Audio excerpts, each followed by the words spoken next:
Yeah. Freestyle. Para sa mga bobo mag-rank. Yung dadamay pa. Mag-normal na lang kayo, mga gago.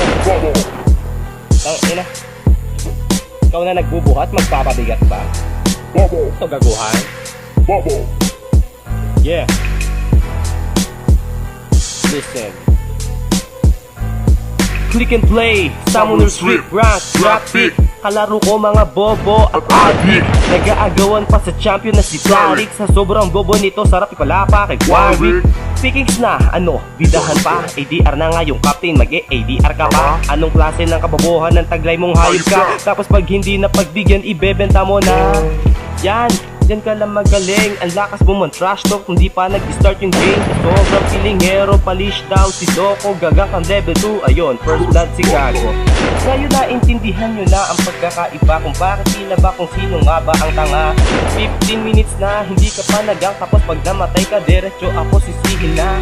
Kasi hindi alam ang ginagawa, basag na yung Torres sa mid. Ikaw puro par maggala, tapos pag hindi nag-det, sisisihin mo kami. Ikaw nga tong malapit sa Torre at nakatabi. Sobrang bobo mo, mag-normal ka na lang, wag na mag-rap. 20 minutes na daw, yung bot wala pa din daw gang. Tapos sasabihin mo, wala bobo yung kampe. Ayos na parang sinabi mong nabuhat mo kami. Mahiya ka nga boy, ikaw pa yung galit. Pansinin mo nga yung score mo, yung kills, pati yung death. At ang Eric pa dito, di na may pakaduo ko. Bobo ka ng bobo dyan, binobo mo sarili mo. Ewan ko kung bakit merong gantong tao. Ikaw na nga tumulong, ikaw pa madalas na magago. Paano aasenso ang League of Legends sa Pinas? Kung ilang players dito talaga mahilig mangharas. Papatid, wag ganon, subukan mo muna magbago. Pwede na mamag-usap ng walang tanga, bobo at gago. Pasensyahan nyo na kung nakapagmura ako. Paano nga kasi bobo mga naging kakampi ko. Hindi nga ganahan maglaro kung puro kakampi mo may tanga, bobo at meron kang pano. Ngayon, dito na nagtatapos mga bullshit.